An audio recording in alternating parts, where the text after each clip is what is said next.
Good morning students. WhatsApp, कैसे हैं आप लोग?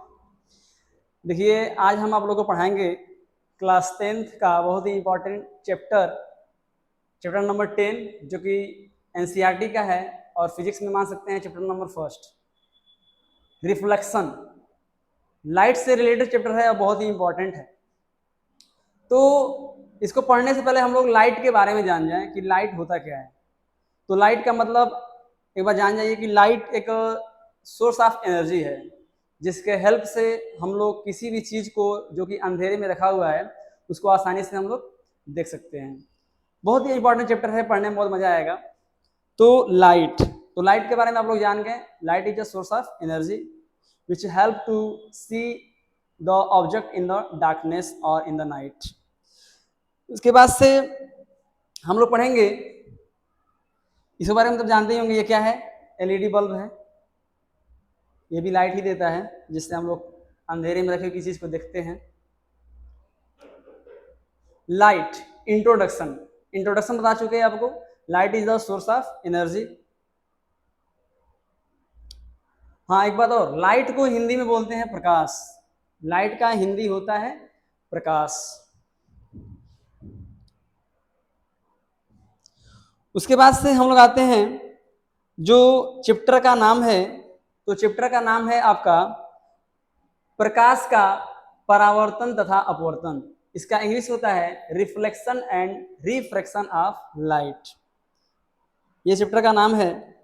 तो एक बार हम लोग फिर से लाइट का डेफिनेशन जान रहे हैं। लाइट का डेफिनेशन होता क्या है अच्छे से देखिए, लिखा है light is the source of energy. Light is the source of energy which help us to see object in the darkness, but light help us to see the object but light cannot be see। इसका मतलब होता है कि प्रकाश एक प्रकार की विकिरण ऊर्जा है जो हमें अंधेरी में रखी हुई वस्तुओं को देखने में सहायता प्रदान करता है। प्रकाश हमें वस्तु को दिखाता है, परंतु प्रकाश हमें स्वयं नहीं दिखता। ये तो हो गया आपका लाइट का परिभाषा, लाइट का डेफिनेशन। उसके बाद से लाइट का स्पीड जान जाइए कि लाइट का स्पीड क्या होता है। लाइट कितने स्पीड से ट्रेवल्स करता है। एयर में भी मान सकते हैं और वैक्यूम में भी मान सकते हैं कि ये लाइट कितने स्पीड से ट्रेवल्स करता है। तो इसका जो स्पीड होता है, speed of light in the vacuum, वो होता है 3 लाख किलोमीटर पर सेकेंड। 3 लाख किलोमीटर पर सेकेंड। मतलब लाइट जो है एक सेकेंड में 3 लाख किलोमीटर जाता है। और यही अगर मीटर में बात किया जाए तो इसको बोल सकते हैं 30 करोड़ मीटर पर सेकेंड, क्योंकि हम लोग जानते हैं कि 1 किलोमीटर में होता है 1000 मीटर। तो इसे जब कन्वर्ट करेंगे मीटर पर सेकेंड में तो इसका हो जाता है डेफिनेशन 30 करोड़ मीटर पर सेकेंड। तो इस तरह से हम लोग ने लाइट का डेफिनेशन जाना, लाइट का स्पीड जान गया। उसके बाद से हमारा नेक्स्ट टॉपिक आता है, जान जाइए, जो कि बहुत ही इंपॉर्टेंट है, रिफ्लेक्शन, जो कि चैप्टर का नाम है रिफ्लेक्शन। तो रिफ्लेक्शन होता क्या है? इसके पहले आप लोग लोअर क्लास में भी पढ़ चुके हैं। हालांकि अभी तो आप लोग क्लास 10th में है, लेकिन लोअर क्लास में क्लास 8 की बात बोल दिया जाए तो क्लास 8 में भी इसके बारे में बहुत अच्छे से दिया है। रिफ्लेक्शन, रिफ्लेक्शन का मतलब होता है परावर्तन। इसको हिंदी में क्या बोलते हैं? परावर्तन। तो इसका डेफिनेशन जान लीजिए। जैसे कि मान लीजिए अगर हम कोई भी टार्च हो गया, किसी पॉलिशदार सरफेस, कोई भी पॉलिश सरफेस है, उस पर अगर हम लोग उसको टार्च को जलाते हैं तो वहां से लाइट लड़ करके फिर बेंड हो जाता है, यहाँ से रिफ्लेक्ट हो जाता है। तो इसका एक एस्टेब्लिश डिफिनेशन है, सिस्टमेटिक डिफिनेशन। वो डिफिनेशन क्या है देखिए, व्हेन एनी लाइट रे falls on a shining or well polished surface, then it maximum part turn back. The phenomena to turn back the white light is called reflection। मतलब जब light जो है किसी भी पॉलिश सरफेस पे false होता है, गिरता है, तो उसका मैक्सिमम पार्ट हो जाएगा, वो वापस लौट जाता है। इसी चीज को हम लोग बोलते हैं रिफ्लेक्शन। तो रिफ्लेक्शन आप लोग को समझ में आ गया होगा। उसके बाद से हम लोग आगे बढ़ते हैं। रिफ्लेक्शन के बाद क्या टॉपिक आता है? हाँ, रिफ्लेक्शन ऑफ लाइट, प्रकाश का परावर्तन। इससे रिलेटेड कुछ डिफिनेशन होते हैं जो हम लोग जान लेते हैं क्या क्या होते हैं। ऐसा देखिए, ये नीचे मिरर है। मिरर कौन सा है? ये आपका है प्लेन मिरर। कौन सा मिरर है? Plane mirror. तो जब कोई भी लाइट रे प्लेन मिरर पे फॉल्स होता है तो क्या क्या चीजें होती हैं कुछ इससे डिफिनेशन होते हैं रिलेटेड जो हम लोग को जानने पड़ेंगे। तो देख लेते हैं यहाँ पे क्या होता है। ये आपको ऑरेंज कलर का दिख रहा होगा, एक लाइट रे ये हो गया, और एक ग्रीन कलर का लाइट रे यहाँ से वापस निकल रहा है। तो जो रे मिरर पे गिरता है, फॉल्स, जो मिरर जो है रे मिरर पे गिरता है उसको हम लोग बोलते हैं इंसिडेंट रे। क्या बोलते हैं? Incident ray. हिंदी में बोलते हैं आपतित किरण। उसके बाद से जो रे यहाँ पर से इस पे गिरने के बाद रिफ्लेक्ट हो जाती है, परावर्तित हो जाती है, उसको बोलते हैं हम लोग, यहाँ पे देखिए लिखा है रिफ्लेक्टेड रे, परावर्तित किरण। इसको हिंदी में बोलते हैं परावर्तित किरण। इसे जान गए आप लोग। Which ray falls on the mirror is called incident ray and which ray is turn back is called reflected ray. ये हो गया इसका डिफिनेशन। उसके बाद से देखिए ये परपेंडिकुलर लाइन यहाँ पे होता है। परपेंडिकुलर लाइन में तो होता है लंबवत रेखा एकदम सीधा 90 डिग्री पे। तो जो 90 डिग्री पे लाइन होती है उसको हम लोग बोलते हैं नॉर्मल। क्या बोलते हैं? नॉर्मल। अब उसके बाद से देखिए incident ray, reflected ray and normal तीनों आकर के एक पॉइंट में मिलते हैं। इस पॉइंट को बोलते हैं हम लोग पॉइंट ऑफ इंसिडेंस। हिंदी में बोलते हैं इसको आपतन बिंदु। ये सारा चीज हो गया। उसके बाद से दो चीजें और बच रही हैं, वो क्या होती हैं? देखिए यहाँ पे लिखा है आई और यहाँ पे लिखा है आर। तो आई क्या होता है और आर क्या होता है? देखिए ये जो नॉर्मल है, नॉर्मल और इंसिडेंट रे के बीच में एक एंगल बनता है। तो इस नॉर्मल और इंसिडेंट रे के बीच में जो एंगल बनता है उसको हम लोग बोलते हैं एंगल ऑफ इंसिडेंट, मतलब आपतन कोण। उसके बाद से रिफ्लेक्टेड रे मतलब जो रे यहाँ से वापस चली गई, इस पर से रिफ्लेक्ट होने के बाद जो रे वापस चली गई उसको हम लोग बोलते हैं रिफ्लेक्टेड रे। तो रिफ्लेक्टेड रे और नॉर्मल के बीच में जो एंगल बनता है उसको हम लोग बोलते हैं क्या? Angle of reflection. ये सारे डिफिनेशन हो गए रिफ्लेक्शन ऑफ लाइट से रिलेटेड। ये सारे डिफिनेशन आपको जानने चाहिए। तो ये जो रिफ्लेक्शन हो रहा है वो प्लेन मिरर के थ्रू हो रहा है। किसके हो रहा है? प्लेन मिरर के। प्लेन मिरर इसलिए है क्योंकि जो रिफ्लेक्टेड सरफेस ना फ्लैट है, फ्लैट मतलब सीधा होता है। ये चीज हम लोगों ने जान गया। तो इसमें हम लोगों ने क्या क्या जाना, एक बार फिर से हम लोग रिवीजन कर लेते हैं। इंसिडेंट रे मतलब आपतित किरण, रिफ्लेक्टेड रे मतलब परावर्तित किरण, नॉर्मल यानी अभिलंब, उसके बाद से आपतन बिंदु मतलब point of incident, angle of incident मतलब होता है आपतन कोण, एंगल ऑफ रिफ्लेक्शन मतलब होता है परावर्तन कोण। एक चीज और जान जाइए, जो एंगल ऑफ इंसिडेंट होता है मतलब आपतन कोण होता है उसको हम लोग आई से रिप्रेजेंट करते हैं, और जो एंगल ऑफ रिफ्लेक्शन होता है हम उसको हम लोग स्मॉल आर से रिप्रेजेंट करते हैं। ये सारे डिफिनेशन हो गए प्रकाश के परावर्तन से रिलेटेड। तो अब इसके आएगा टॉपिक पढ़ेंगे एनसीईआरटी में। इसका आएगा टॉपिक क्या है? देखिए law of reflection. Law of reflection ये हमारा नेक्स्ट टॉपिक है। रिफ्लेक्शन पढ़ने के बाद लॉ ऑफ रिफ्लेक्शन हम लोग पढ़ेंगे। तो इसमें देखिए लिखा है two law which govern reflection of light. There are two law of reflection. Law of reflection दो होते हैं, जिसमें फर्स्ट होता है देखिए the incident ray, the reflected ray and the normal to the reflecting surface all lie in the same plane. तो first law आप लोगों ने जान गया। तो फर्स्ट लॉ है क्या? Two law which govern of light में फर्स्ट लॉ क्या है? The incident ray, the reflected ray and normal to the reflecting surface all lie in the same plane. इसका मतलब ये होता है कि जो हमारा इंसिडेंट रे है, रिफ्लेक्टेड रे है और जो नॉर्मल है वो सारे हमारे एक पॉइंट पे लाई होते हैं, एक प्लेन में लाई होते हैं। ये फर्स्ट लॉ हो गया। और सेकेंड लॉ क्या होता है? देखिए the angle of incidence I equals the angle of reflection R. जो एंगल ऑफ इंसिडेंट होता है वो क्या होता है? हमेशा एंगल ऑफ रिफ्लेक्शन के इक्वल होता है। मतलब अगर किसी भी इंसिडेंट रे को अगर हम 30 डिग्री के एंगल पे इंसिडेंट कर रहे हैं तो नॉर्मल और इंसिडेंट रे के बीच में जो एंगल बनेगा आई 30 डिग्री, वो नॉर्मल और रिफ्लेक्टेड रे जो होगा उसके बीच में जो एंगल बनेगा आर, उसके क्या होगा? इक्वल होगा। मतलब I equal to are. 30 degree का एंगल अगर आई है तो 30 डिग्री का एंगल क्या होगा? आर भी होगा। उसके बाद से ये 2 लॉ हम लोगों ने पढ़ लिया, बहुत इंपॉर्टेंट टॉपिक है, एग्जाम में आंसर पूछता रहता है how many law of reflection, तो आप लोग को लिखना पड़ेगा there are 2 law of reflection, और जो दोनों लॉ होते हैं वो दोनों लॉ आप लोग यहाँ से देख लीजिएगा। चलिए इसके बाद से हम लोग नेक्स्ट टॉपिक पढ़ेंगे, तो नेक्स्ट टॉपिक है क्या वो देख लेते हैं। इमेज। इमेज आप लोग जानते होंगे, मोबाइल वगैरह चलाते हैं तो उसमें एक ऑप्शन रहता है इमेज, होता है कि नहीं होता है, सब लोग जानते होंगे इमेज के बारे में, भली बात सब लोग जानते हैं कि इमेज होता क्या है। जब भी मोबाइल चलाएंगे उसमें बना रहता है सॉफ्टवेयर लगे, गैलरी लिखा रहता है, गैलरी में उसमें इमेज रहता है, बहुत सारे इमेज होते हैं। तो इमेज होता क्या है उसको हम लोग अच्छे से जान जाए। इमेज को हिंदी में बोलते हैं प्रतिबिंब। क्या बोलते हैं? प्रतिबिंब। यदि प्रकाश की किरणें वस्तु के किसी बिंदु से चलकर परावर्तन के बाद किसी दूसरे बिंदु पर जाकर मिलती हैं अथवा किसी दूसरे बिंदु से आती हुई प्रतीत होती हैं, तो इस दूसरे बिंदु को पहले बिंदु का प्रतिबिंब कहते हैं। ये थोड़ा डिफिनेशन बहुत ही लेंदी हो गया है, ठीक है। यहाँ पे भी लिखा है, देखिए इंग्लिश में इसका डिफिनेशन हो जाएगा, when light ray meet or appear to meet after reflection from a mirror is called image।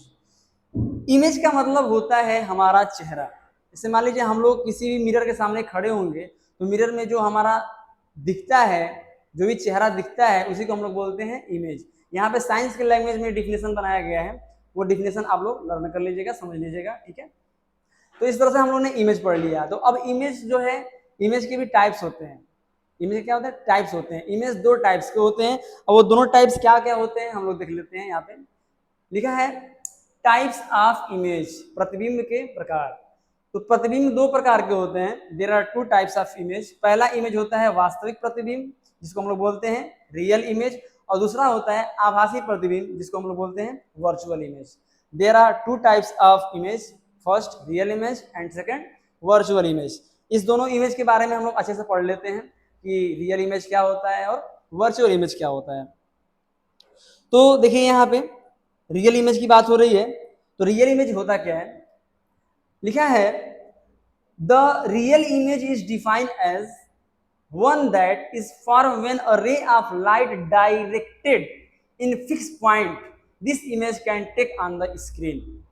मतलब ये होता है यदि किसी बिंदु वस्तु से चलने वाली किरणें परावर्तन के बाद किसी बिंदु पर वास्तव में मिलती हैं, रियल में मिलती हैं, तो इस बिंदु को बिंदु वस्तु का वास्तविक प्रतिबिंब कहते हैं। इस प्रतिबिंब को पर्दे पर लिया जा सकता है, इस प्रतिबिंब को पर्दे पर लिया जा सकता है। अब पर्दा से मतलब क्या है? पर्दा का मतलब ये नहीं कि जो घर के बाहर पर्दा लगा रहता है बस उसी को। पर्दे का मतलब एक स्क्रीन होता है, एक दीवार को भी हम लोग स्क्रीन मान सकते हैं, कोई कपड़ा है उसको भी हम लोग स्क्रीन मान सकते हैं, ठीक है। तो जिस इमेज को हम लोग स्क्रीन पे ले सकते हैं उस इमेज को हम लोग बोलते हैं रियल इमेज, ठीक है। अब यहाँ पे देखिए, यहाँ पे ये मिरर है, मिरर हो सकता है कॉन्वेक्स हो, कॉनकेव हो, ठीक है। वैसे ये कॉनकेव ही है मान लीजिए, क्योंकि कॉन्वेक्स में ऐसा वर्चुअल इमेज बनता है। तो ये कॉनकेव इमेज है, concave mirror, sorry concave mirror image नहीं है, कॉनकेव मिरर। और यहाँ पे कैंडल दिख रहा होगा आपको, ये देखिए जब कैंडल से लाइट रिफ्लेक्ट हो रही है तो इसके बगल में पीछे यहाँ पे एक स्क्रीन लगाया गया है, स्क्रीन पर, और इस स्क्रीन पे इसका इमेज बन रहा है। तो जो भी इमेज स्क्रीन पे बनता है, कहाँ पर बनता है? स्क्रीन पर, उसको हम लोग बोलते हैं रियल इमेज। और ये इमेज हमेशा इन्वर्टेड होता है, मतलब उल्टा होता है, ठीक है। तो इस तरह से हम लोगों ने पढ़ लिया रियल इमेज। देखिए रियल इमेज का डिफिनेशन बहुत आसान होता है, आप लोग ऐसे बोल सकते हैं कि जो इमेज हम लोग स्क्रीन पर देख सकते हैं, स्क्रीन पर ले सकते हैं, उसको हम लोग बोलते हैं रियल इमेज। इस तरह से हो गया। अब उसके बाद से हम लोग पढ़ेंगे रियल इमेज के बाद दूसरा क्या था? Virtual image. तो अब वर्चुअल इमेज पे आते हैं कि वर्चुअल इमेज होता क्या है, ठीक है। तो वर्चुअल इमेज को हिंदी में बोलते हैं आभासी प्रतिबिंब।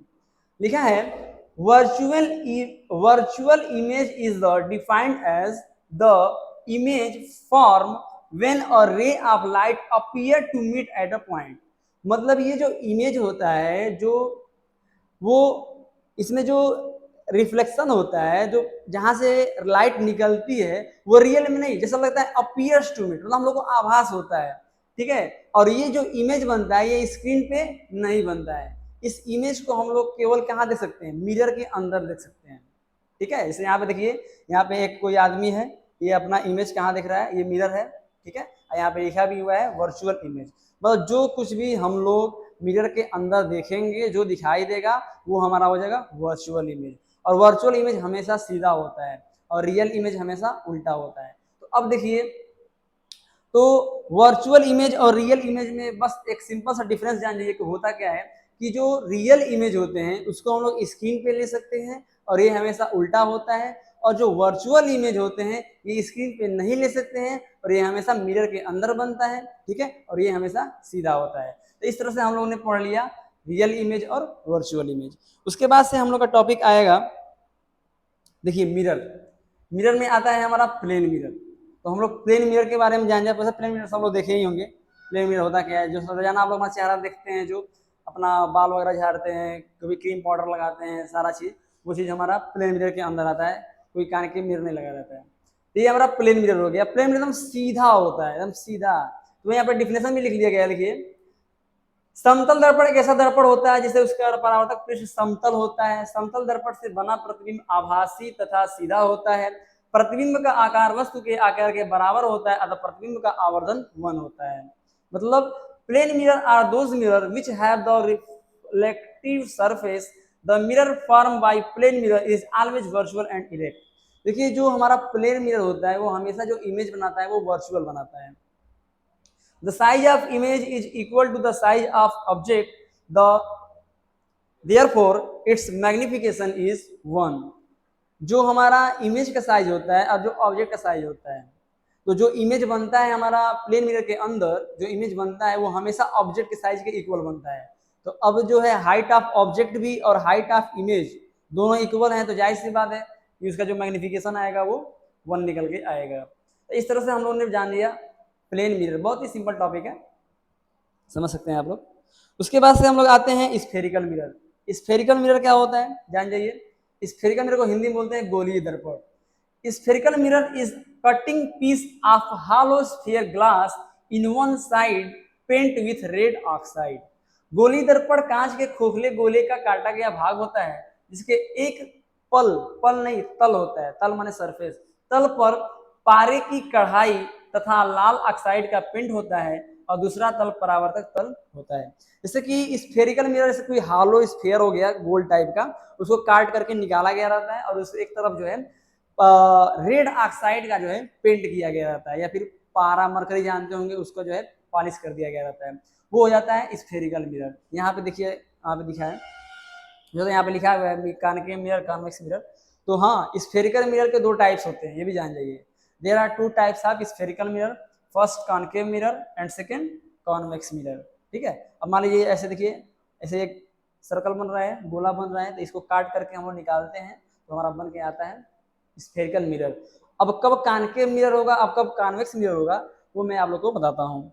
देखिए तो लिखा है types of spherical mirror. Types of spherical mirror, गोली दर्पण 2 प्रकार के होते हैं। There are 2 types of spherical mirror. First होता है कॉनकेव मिरर जिसको हिंदी में बोलते हैं अवतल दर्पण, और सेकंड होता है कॉन्वेक्स मिरर जिसको हिंदी में बोलते हैं उत्तल दर्पण। तो there are 2 types of spherical mirror, first concave mirror and second convex mirror. अब कॉनकेव मिरर क्या होता है और कॉन्वेक्स मिरर क्या होता है इसको भी हम लोग जान जाते हैं। तो ये देखिए, ये एक मिरर है, फिगर से समझ सकते हैं। फिगर देख रहे हैं, ये जो हाथ है हमारा छोटा सा हाथ है, इसमें बड़ा हाथ दिख रहा है। तो अभी हम लोग जान जाएंगे कि कौन इमेज बड़ा बनाएगा और कौन छोटा बनाएगा, ये हम लोग आगे पढ़ेंगे। कुछ फिगर है, ये भी एक मिरर है,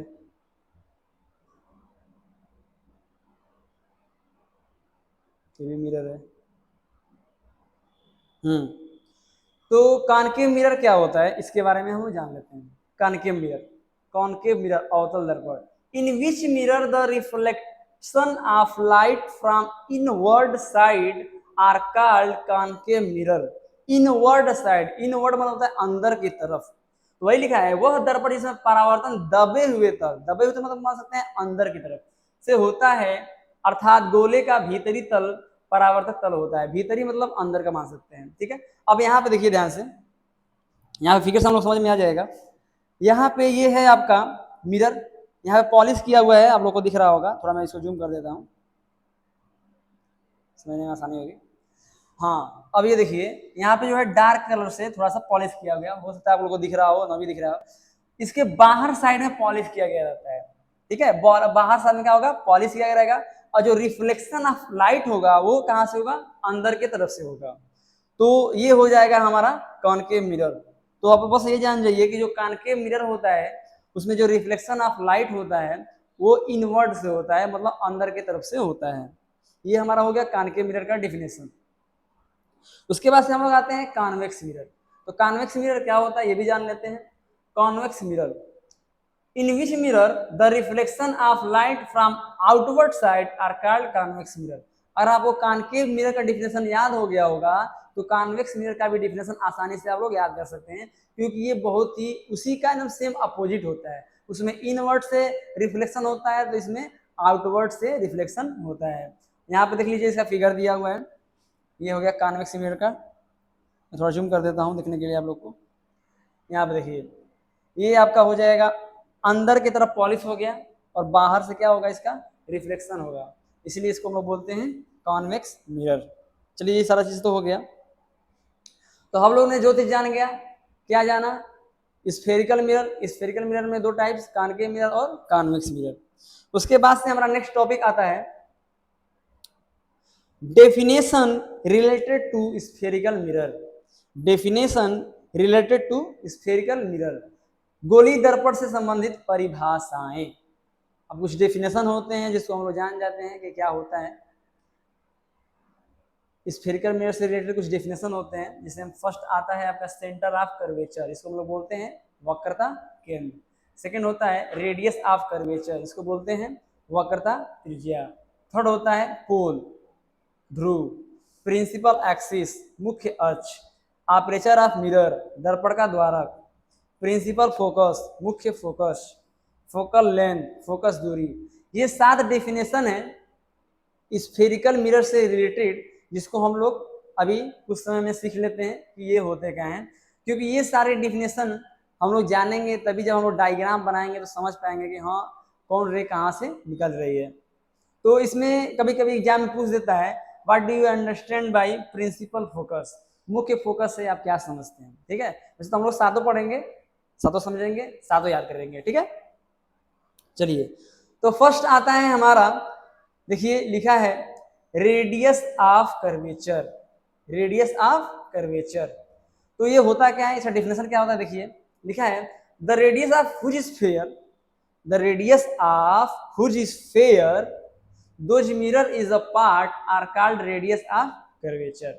मतलब ये जो स्फीयर बना है इसका जो रेडियस होता है उसी को हम लोग बोलते हैं क्या, रेडियस ऑफ कर्वेचर। उस गोले की त्रिज्या को जिसका कि दर्पण एक भाग होता है तो दर्पण की वक्रता त्रिज्या कहते हैं। और एक बात और, इसको हम लोग कैपिटल आर से रिप्रेजेंट करते हैं। किससे करते हैं, कैपिटल आर से, स्मॉल आर से नहीं, कैपिटल आर से। चलिए ये हो गया। उसके बाद से नेक्स्ट हमारा आता है सेंटर ऑफ कर्वेचर। तो सेंटर ऑफ कर्वेचर क्या होता है ये भी जान जाते हैं। देखिए क्या लिखा है, the centre of which sphere those mirror is a part are called centre of curvature. मतलब उस गोले के केंद्र को जिसका कि दर्पण एक भाग है, दर्पण की वक्रता केंद्र कहते हैं, इसे सी से व्यक्त करते हैं। मतलब जो सेंटर ऑफ कर्वेचर होता है उसको कैपिटल सी से हम लोग रिप्रेजेंट करते हैं। यहाँ पे देखिए, यहाँ पे पॉइंट लगा है और यहाँ पे सी हुआ है, मतलब ये क्या है आपका सेंटर ऑफ कर्वेचर। उसके बाद से हमारा आता है पोल। क्या आता है, पोल। तो पोल क्या होता है, पोल क्या होता है इसके बारे में जान जाए। पोल को हिंदी में बोलते हैं ध्रुव। पोल का हिंदी होता है ध्रुव। तो लिखा है दर्पण के परावर्तक तल के मध्य बिंदु को दर्पण का ध्रुव कहते हैं, इसे कैपिटल पी से व्यक्त करते हैं। क्या लिखा है, the middle point of the reflected surface. The middle point, देखिए जो रिफ्लेक्टेड सरफेस है यहाँ पे देखिए आप लोग, ये जो हमारा रिफ्लेक्टेड सरफेस दिख रहा है इसका जो मिडिल पॉइंट होगा, रेड कलर का एरो दिख रहा होगा आपको, ये जो रेड कलर का एरो है इसी को हम लोग बोलते हैं पोल। तो जो रिफ्लेक्टेड सरफेस का जो मिडिल पॉइंट होता है उसे क्या बोलते हैं हम लोग, पोल बोलते हैं। इस तरह से हमारा हो गया पोल का डिफिनेशन। उसके बाद से हम लोग आते, हाँ इसको क्यों है कैपिटल पी से रिप्रेजेंट करते हैं। उसके बाद क्या आएगा हमारा प्रिंसिपल एक्सिस। प्रिंसिपल एक्सिस क्या होता है इसको भी जान लेते हैं। क्या लिखा है, the line joining to the pole and the centre of curvature is called principal axis.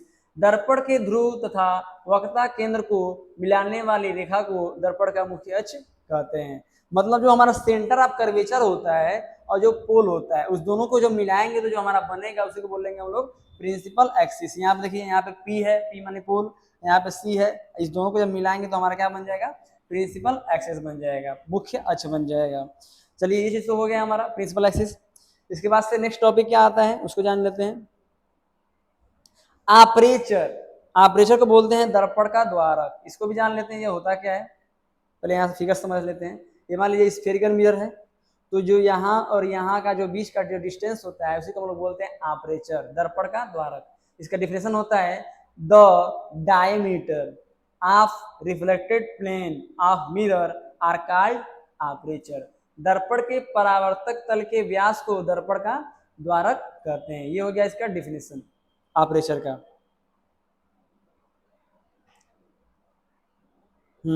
उसके बाद से आता है हमारा प्रिंसिपल फोकस। प्रिंसिपल फोकस का डिफिनेशन क्या होता है समझ लेते हैं।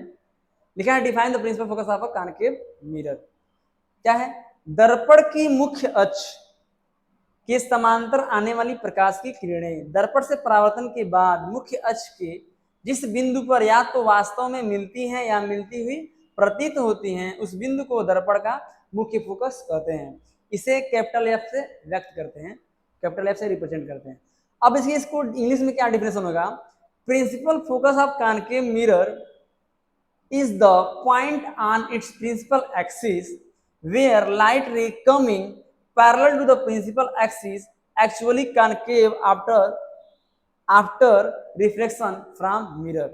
इसका मतलब ये होता है प्रिंसिपल फोकस का कि अगर प्रिंसिपल एक्सिस के पैरेलल कोई भी रे जाएगी तो जब वो मिरर में से रिफ्लेक्ट होगी तो वो जिस पॉइंट से जाएगी उसी को हम लोग बोलेंगे प्रिंसिपल फोकस। ठीक है, वही यहाँ पे डिफिनेशन लिखा है कि जब रिफ्लेक्शन होता है तो कोई भी ray parallel to principal axis जाती है तो रिफ्लेक्शन के बाद जिस पॉइंट से वो निकलती है उसी को हम लोग बोलते हैं प्रिंसिपल फोकस। इस तरह से हम लोग ने ये डिफिनेशन पढ़ लिया। उसके बाद से हमारा टॉपिक आता है फोकल लेंथ। फोकल लेंथ, इसको हम लोग बोलते हैं फोकस दूरी। इसका डिफिनेशन जान लेते हैं क्या होता है।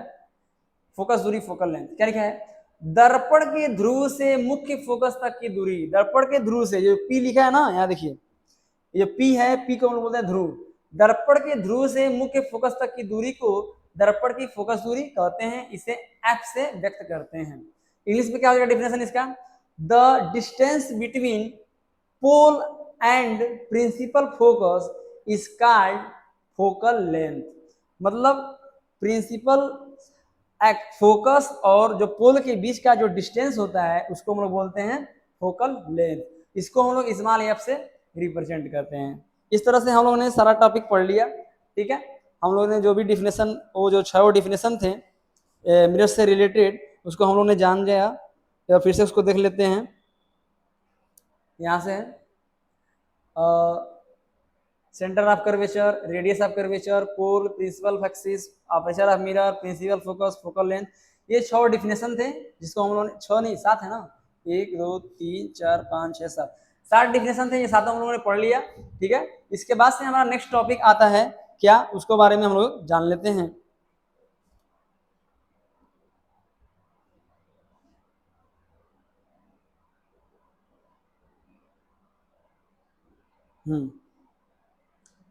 नेक्स्ट टॉपिक है relation between radius of curvature capital R and focal length small F.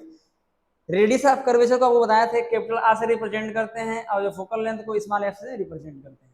अब इस दोनों में कुछ रिलेशन होते हैं, उस रिलेशन को हम लोग जान लेते हैं क्या होते हैं। देखिए तो लिखा है radius of curvature, radius of curvature is observe to be equal to twice, क्या ट्वाइस, ट्वाइस मतलब दोगुना होता है, the focal length for spherical mirror with small aperture, hence are equal to 2f। मतलब ये होता है जो रेडियस ऑफ कर्वेचर होता है वो फोकल लेंथ का दोगुना होता है, या फिर कह सकते हैं जो फोकल लेंथ होता है वो रेडियस ऑफ कर्वेचर का आधा होता है। ठीक है, अब यहाँ पे देखिए आप लोग को एक ट्रिक बता रहे हैं, जल्दी से आप लोग समझ सकते हैं। ये कैपिटल आर है, ये स्मॉल एफ है। तो कैपिटल आर माने बड़ा और स्मॉल एफ मतलब छोटा, मतलब जो आर होगा वो कभी भी बड़ा होगा। ठीक है, और ऑब्वियसली बड़ा होगा क्योंकि जो है आर तो दोगुना है ना एफ का, टू ट्वाइस है, ट्वाइस का दोगुना है। जैसे मान सकते हैं अगर कोई मिरर है उसका फोकल लेंथ 10 है, 10 सेंटीमीटर, उसका रेडियस ऑफ कर्वेचर उसका दोगुना हो जाएगा, ट्वाइस हो जाएगा, मतलब 20 सेंटीमीटर। तो इस तरह से हम लोगों ने पढ़ लिया दर्पण की वक्रता त्रिज्या आर और फोकस दूरी में संबंध, relation between radius of curvature R and the focal length. ठीक है, बंद कर दो।